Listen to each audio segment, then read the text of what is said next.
हमारे चैनल में पहली बार आए हैं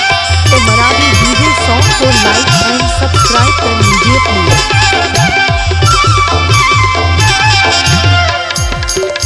या छानी बछानी खुद की गरैया रे खुद की गरैया हाय रे हारे मला दुनिया जरैया रे नहीं आयो दवा ते दागा बाज करे नहीं आयो रे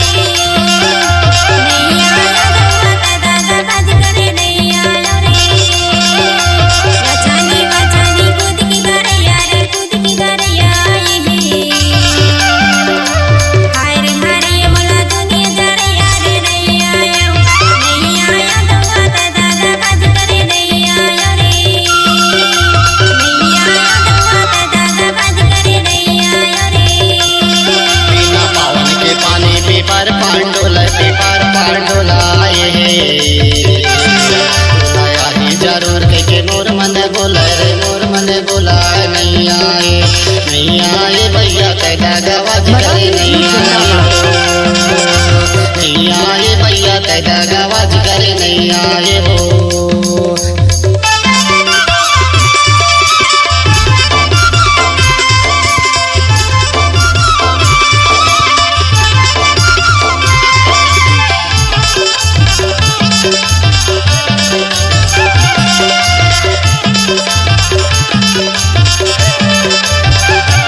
आप लोग सुन रहे हैं मराठी डीजे सॉन्ग।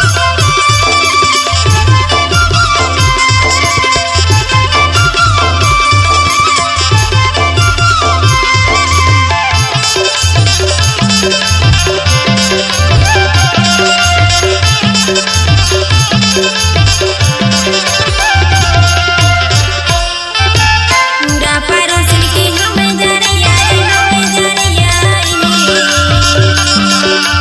जाए के बताए नहीं मोर बड़ी भैया नहीं आयो दवा ते दागा बाज करे नहीं आयो रे नहीं आयो दवा ते दागा बाज करे नहीं आयो रे बिना पावन के पानी पीपर पांडोला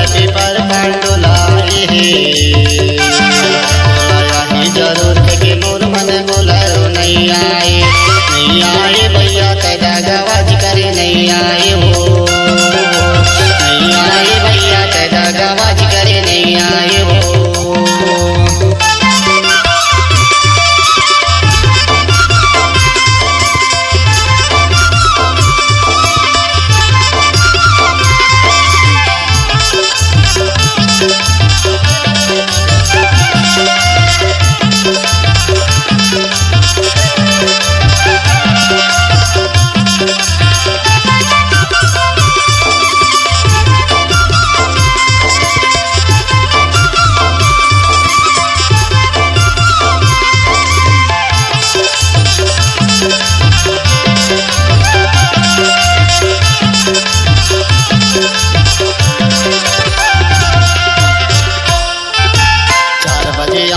बोलवाए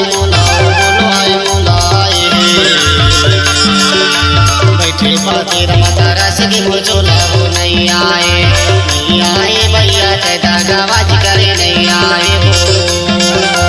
नहीं आए भैया कैदा गवाज करे नहीं आए हो। छानी बछानी खुद की गरैया रे खुद की गरैया हाय रे हारे मला दुनिया जरैया रे नहीं आयो दवा ते दागा बाज करे नहीं आयो रे नहीं आयो दवा ते दागा बाज करे नहीं आयो रे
नहीं आए हो।